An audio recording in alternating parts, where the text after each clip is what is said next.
Sorotan lainnya, Saudara, Senin pagi ini Kejaksaan Agung akan melakukan penyerahan kerugian negara dalam perkara tindak pidana korupsi pemberian fasilitas ekspor CPO dan turunannya pada industri kelapa sawit pada tahun 2022.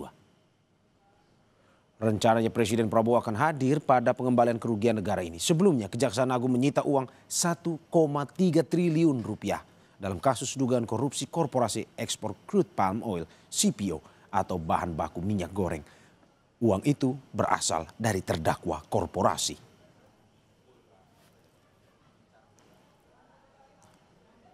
Informasi terkini kita tanyakan jurnalis Kompas TV Fedriska Ananda dan juru kamera Janivan Prapta. Fedriska, selamat pagi. Berapa total uang pengganti kerugian negara yang akan diserahkan dan bagaimana sejauh ini kasus korupsi ekspor CPO yang bergulir dari informasi Anda yang dapatkan?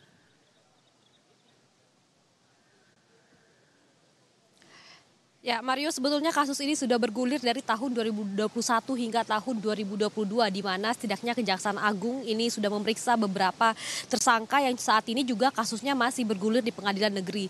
Dan kemudian terkait dengan kerugian negara yang sudah dikembalikan oleh PT Wilmar Group, yang mana ini sebetulnya sudah dinyatakan melalui putusan pengadilan negeri, di mana setidaknya ada 11,8 triliun yang memang harus dikembalikan oleh PT Wilmar. Namun informasi yang kami dapatkan pada pagi hari ini, Mario dan juga saudara, bagaimana kemudian ini sebetulnya pengembalian kerugian negara ini sebetulnya sebanyak 13 triliun. Jadi memang ini nilai yang cukup fantastis, sehingga nanti ini juga akan disaksikan informasinya oleh Presiden Prabowo Subianto, yang mana ini juga merupakan kunjungan pertama Presiden Prabowo Subianto ke instansi Kejaksaan Agung. Tidak hanya Presiden Prabowo Subianto, kami dapatkan juga informasi bahwa pada pagi hari ini kemudian dari Menteri Keuangan Purbaya Yudisadewa juga akan turut menghadiri pengembalian kerugian negara ini, yang mana memang ini tentu seharusnya dikembalikan ke kas negara terkait dengan uang dari hasil korupsi yang dilakukan oleh PT Wilmar Group.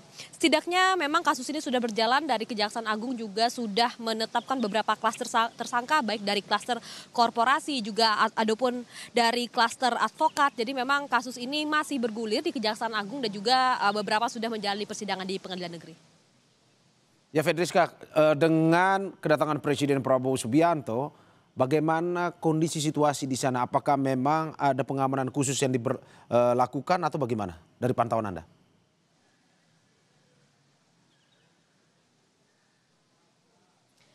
Ya, Mario, memang kalau misalkan kami pantau sejak tadi pagi, Kejaksaan Agung sudah sibuk mempersiapkan ataupun menerima kedatangan dari Presiden Prabowo Subianto. Tadi kalau misalkan kami pantau juga dari pengamanan dalam, Kejaksaan Agung sudah melakukan sterilisasi dan juga kemudian bersama dengan Pas Pampres.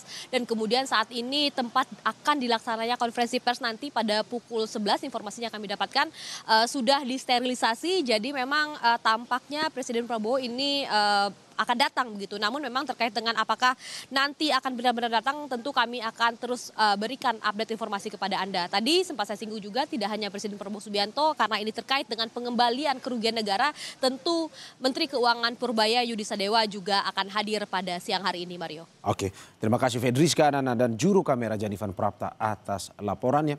Selamat bertugas kembali.